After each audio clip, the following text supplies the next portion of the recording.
Hello बच्चों, कैसे हो? मैं सुनील अग्रवाल, पाठशाला बाय सुनील सर में आपका फिर से स्वागत करता हूं। तो बच्चों, आज हम करने जा रहे हैं मॉडल पेपर 7 का सेक्शन बी, जिसके अंदर अपने पास टोटल 10 क्वेश्चन, 2-2 मार्क्स वाले। क्वेश्चन नंबर 4 देखो क्या कह रहा है। Find the highest common factor of the two number 616 and 32। दो नंबर दिया अपने को 616 और 32। इसका अपने को एचसीएफ फाइंड करना है, हाईएस्ट कॉमन फैक्टर। कैसे फाइंड करेंगे? देखो, 616 के पहले फैक्टर कर लो, 616। इसके प्राइम फैक्टर में क्या आ जाएगा? पहले 2 से कटिंग करेंगे, कितना आ जाएगा? 308। फिर 2 से किया 154, फिर 2 से किया 77, फिर 7 से किया 11 और फिर 11 से किया 1। इसी प्रकार 32 के करो। 32 के फैक्टर कॉमन प्राइम फैक्टर करने पे क्या आ जाएगा? 16। 2 से किया 8, 2 से किया 4, फिर 2 से 2, फिर 2 से 1। तो देखो दोनों के अंदर कॉमन क्या आ रहा है? 2 कॉमन आ रहा है, एक तो इस 2 को लिख लो, फिर 2 कॉमन आ रहा है, इस 2 को लिख लो, फिर 2 आ रहा है, इस 2 को लिख लो। तो एचसीएफ कितना आ गया अपने पास? Is equal to 2 multiply 2 multiply 2 is equal to 8। तो इसका एचसीएफ कितना आ गया? एचसीएफ इज इक्वल टू क्या आ गया? 8 है। इसका आंसर क्या आएगा? 8 आएगा बच्चों। आगे देखो, if the sum of the zeros of the quadratic polynomial is equal to their product, find the value of K. क्या बोला गया भी अपने को भी सम ऑफ द जीरोज किसके इक्वल है? Product of the zeros. Sum of zeros product of zeros के इक्वल है, तो अपने को के की वैल्यू फाइंड करनी है। इसके की वैल्यू फाइंड करनी है। कैसे फाइंड करेंगे? ये बोला हुआ भी alpha plus beta, alpha plus beta. Sum of zeros क्या होता है? Sum of zeros, sum of zeros is equal to alpha plus beta. और अल्फा प्लस बीटा को अपने क्या लिखते हैं? Minus b upon a. किसके इक्वल है? Product of zeros, product of zeros. Product of zeros कहता है alpha beta is equal to minus c upon a, is equal to c upon A. Some of zeros किसके इक्वल है? Product of zeros के इक्वल। Means minus b upon a किसके इक्वल दिया अपने को? सी अपॉन ए के इक्वल दिया है। अब बी की वैल्यू क्या? देखो 5। बी की वैल्यू क्या है? 5। तो माइनस का साइन साथ मिलेंगे। और ए की वैल्यू क्या है? के। ए क्या होता है अपने पास है? यहां पे लिख देता हूं मैं, A is the coefficient of X square, coefficient of X square. B क्या होता है अपने पास? Coefficient of X, coefficient of X. और सी क्या होता है? कांस्टेंट। सी क्या होता है? कांस्टेंट। कांस्टेंट क्या है? 3। मींस ए की वैल्यू अपने पास क्या है? के। यहां पे लिख लो, ए की वैल्यू क्या आ गई? के। बी की वैल्यू क्या है? 5। और सी की वैल्यू भी क्या है? के है अपने पास, 3 के। सी की वैल्यू क्या है? 3 के। तो माइनस बी अपॉन ए किसके इक्वल है? सी अपॉन ए। सी की वैल्यू क्या है? 3 के। और ए की वैल्यू क्या है? के से के कट हो गया। माइनस 5 अपॉन के इज इक्वल टू 3। तो 3 के की वैल्यू किसके इक्वल आ गई अपने पास? माइनस 5 के। और के की वैल्यू क्या आ जाएगी? माइनस 5/3। के की वैल्यू क्या आ गई? माइनस 5/3। यही पूछा गया था, के की वैल्यू क्या है? के की वैल्यू क्या आ जाएगी? माइनस 5/3। के इज इक्वल टू माइनस 5/3। ये इसका आंसर आ गया। आगे देखो, in the quadratic equation 2x minus 3y is equal to 12। एक क्वाड्रेटिक इक्वेशन है, एक इक्वेशन है सिंपल बाइनोमियल इक्वेशन है। 2x minus 3y is equal to 12। If y is equal to, Z की जगह -2 कर लेना बच्चों। आंसर की के अंदर तो सही दिया है, लेकिन बुक के अंदर गलती हो, डेस्क वर्क के अंदर गलती हो, इसे सही कर लेना। y की वैल्यू -2 है। Then write the value of x। तो x की वैल्यू अपने को फाइंड करनी है। क्या दिया देखो, 2x minus 3y is equal to 12। 2x minus 3y is equal to 12। और y की जगह पे क्या लिखना है? -2। तो 2x minus 3 multiply -2, 2x minus 3y is equal to 12। तो 2x ये कितना हो गया? प्लस का 6 हो गया, इज इक्वल टू 12। तो 2x की वैल्यू आ गई अपने पास 12 माइनस 6। तो 2x इज इक्वल टू 6। और x की वैल्यू क्या आ जाएगी? 6/2। कटिंग करने पे क्या आ गया? 3। x इज इक्वल टू क्या आ गया? 3 आ गया। x की वैल्यू पूछा गया था, x इज इक्वल टू क्या हो गया? 3 हो गया अपने पास। आगे देखो, right the second term from the last term. Last term से इधर से अपने को सेकंड टर्म बतानी है। मींस इसे a1 मानेंगे, यहां पे a2 आएगा। फ्रॉम द, ठीक है, ऑफ द अर्थमेटिक प्रोग्रेशन। ये अपने को एपी दी हुई है, लास्ट से अपने को सेकंड टर्म फाइंड करनी है। ए क्या है देखो, a इज इक्वल टू 47 मानेंगे। ए क्या मानेंगे? 47। a2 अपने को फाइंड करनी है। और डी क्या है देखो, डी कैसे फाइंड करेंगे? इस प्रकार चल रही है ना, आप एपी को आप इस प्रकार से मानो भी, एपी अपने को इस प्रकार लिखी हुई है। यहां पे लिख देते हैं 47 डॉट डॉट डॉट 11 8 5। आप ये समझो भी एपी इस प्रकार से चल रही है अपनी। तो डी कैसे फाइंड करते हैं अपने? लास्ट टर्म में से पहली टर्म माइनस कर देते हैं, इस टर्म में से ये टर्म माइनस करते हैं ना। तो इसमें से ये माइनस करेंगे, 5 में से ये माइनस करेंगे, कितना आएगा? 5 माइनस 8 इज इक्वल टू क्या आ गया -3। डी क्या आ जाएगा -3। डी ऐसे मत माइनस कर देना भी, 8 में से 5 मत माइनस करना, 5 में से 8 माइनस करेंगे, क्यों? क्योंकि पीछे से चल रही है एपी। तो डी की वैल्यू होगी -3। A2 अपने को फाइंड करना है। A2 क्या होता है? A plus D. A2 को क्या लिखते हैं? A plus D. तो A अपने पास 47 प्लस डी, डी की वैल्यू क्या है? -3। तो 47 में से 3 माइनस करेंगे, कितना आ जाएगा? 44। क्या पूछा था? सेकंड टर्म पूछी थी, तो A2 इज इक्वल टू क्या आ गया? 44 आ गया बच्चों। तो फोर्थ क्वेश्चन का आंसर अपने पास ये रहा, HCF 8 आ गया। फिफ्थ क्वेश्चन का आंसर 5/2, 3 माइनस का 6 का 3, और सेवंथ क्वेश्चन का आंसर क्या? 44 है बच्चों। तो चलिए बच्चों अब देखते हैं क्वेश्चन नंबर 8 नंबर क्वेश्चन क्या, देखो पहले तो इसका फिगर देख लो। फिगर ये बना रखी है मैंने। 8 नंबर क्वेश्चन की फिगर कहां पे? ये वाली, ठीक है। इसमें बोला है D and E are points on the sides of A B and A C of triangle A B C such that D E parallel है किसके? बी सी के। ये बोला कि भाई डी और ई पॉइंट है ट्राइंगल ए बी पे, किस प्रकार से? ताकि डी ई जो लाइन बनेगी वो बी सी के पैरेलल हो जाएगी। If AD is equal to 8 centimetre, AD दे रखी है अपने को 8 सेंटीमीटर, यहां से लेकर यहां तक कितनी दे रखी है? 8 सेंटीमीटर। ए से लेकर डी तक 8 सेंटीमीटर दे रखा है। A B is equal to 12 centimetre, A से लेकर बी तक पूरा 12 सेंटीमीटर दे रखा है। अगर ये 8 है तो ये कितना हो जाएगा? पूरा 12 है ना, ये 8 है तो ये कितना बच गया? 4 सेंटीमीटर, ये हो जाएगा 4 centimetre. And A is equal to 12 centimetre, A से लेकर ई तक ये भी कितना दे रखा है? 12 सेंटीमीटर दे रखा है। Write the value of C E, तो सीई की वैल्यू फाइंड करनी है। कैसे फाइंड करेंगे? देखो एडी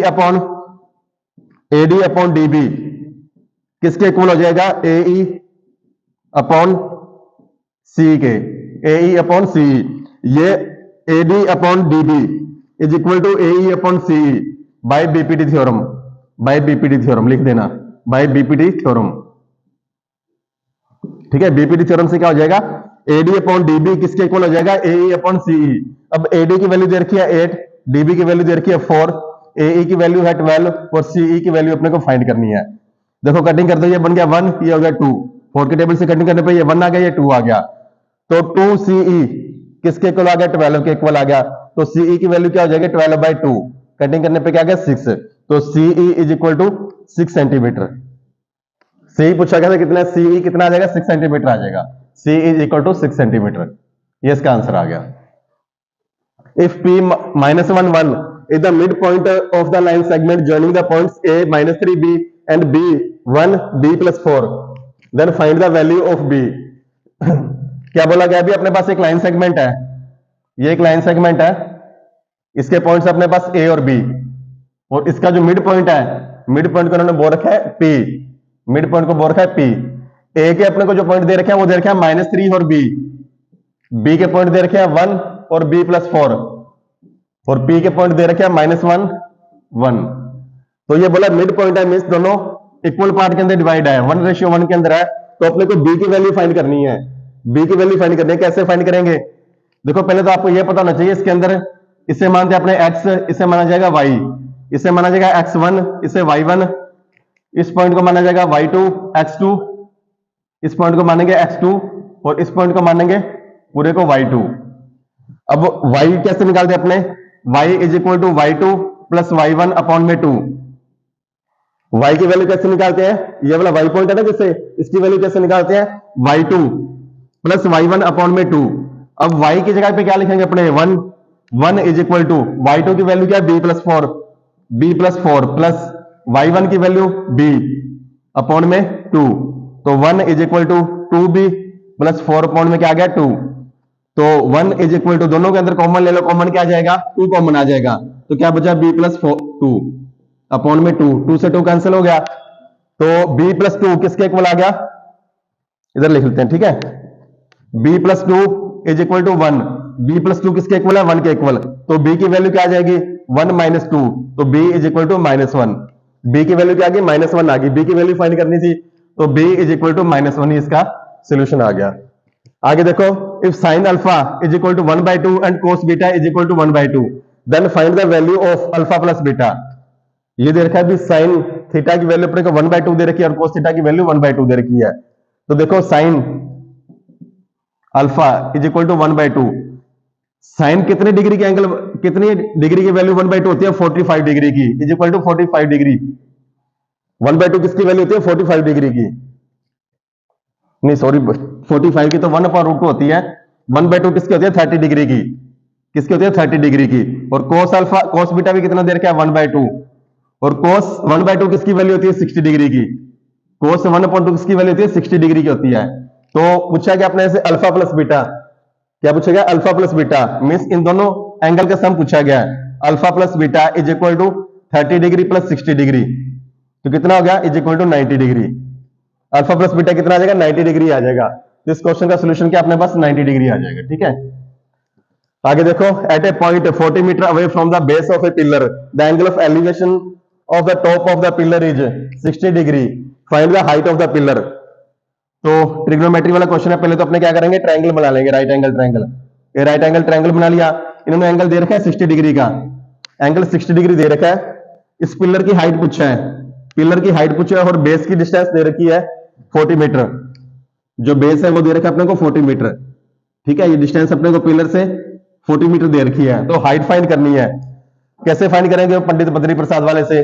पंडित बद्री प्रसाद हर हर बोले, पंडित बद्री प्रसाद हर हर बोले। ये परपेंडिकुलर आ गया, ये बेस आ गया, एंगल के सामने परपेंडिकुलर होता है ना, ये परपेंडिकुलर आ गया, ये बेस आ गया। परपेंडिकुलर अपॉन बेस क्या होता है is equal to tan theta, perpendicular upon base क्या होता है tan थीटा। परपेंडिकुलर कितना है देखो h, और बेस कितना है 40 metre is equal to tan theta. tan theta की वैल्यू कितनी है 60 डिग्री, और 60 डिग्री को अपने क्या लेते हैं √3, लिख देना tan 60 degree is equal to √3। tan 60 degree की वैल्यू होती है √3 होती है। इसके नीचे 1 लगा दो तो h की वैल्यू क्या आ जाएगी 40√3 मीटर, 40√3 मीटर। और √3 की वैल्यू क्या होती है h is equal to 40 multiply 1.73। अगर आप इसको मल्टीप्लाई करोगे तो अपने पास आ जाएगा 69.28 मीटर। तो हाइट क्या आ जाएगी, चाहे तो आप यहां तक छोड़ के आ जाना तो भी सही है आपका आंसर। अगर आपने पूरा मीटर के अंदर निकालना तो ये लिख देना 69.28 मीटर।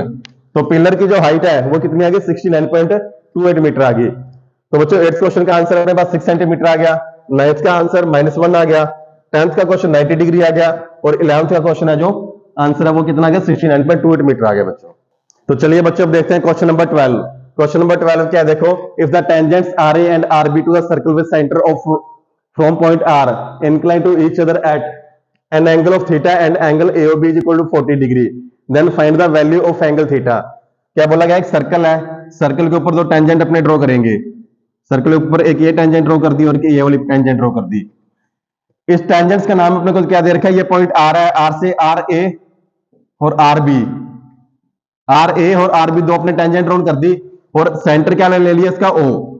अब ए ओ बी, जो एंगल ए ओ बी बन रहा है ना वो कितना 40 डिग्री है, एंगल ए ओ 40 डिग्री है, और ये वाला एंगल थीटा दे रखा है, ये वाला एंगल थीटा दे रखा है। तो अपने को इस एंगल फाइंड करना है भी, थीटा एंगल क्या होगा, थीटा एंगल फाइंड करना है। कैसे फाइंड करेंगे, अपने को पता है भी angle theta plus angle AOB is equal to कहता है 180 डिग्री।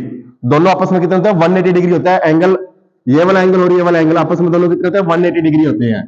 ठीक है, तो एंगल थीटा की वैल्यू क्या आ जाएगी is equal to 180 degree minus angle AOB. तो angle theta is equal to 180 degree, और एओबी की वैल्यू कितनी दे रखी है 40 डिग्री। तो एंगल थीटा किसके इक्वल आ गया, angle theta is equal to, theta कितना आ गया 140 डिग्री, कितना आ गया थीटा कितना आ गया, theta is equal to 140 degree आ गया। थीटा की वैल्यू क्या आएगी 140 डिग्री। यही पूछा गया था एंगल थीटा क्या है, angle theta is equal to 140 degree, ये इसका आंसर आ गया। आगे देखो, the angle subtended by an arc of a circle at centre O centre. ठीक है, सर्कल दे रखा अपने को, सर्कल बना लो पहले। ठीक है, मैं पहले डायग्राम बना के दे देता हूं आपको। डायग्राम के अंदर क्या बोला गया, ये 45 डिग्री,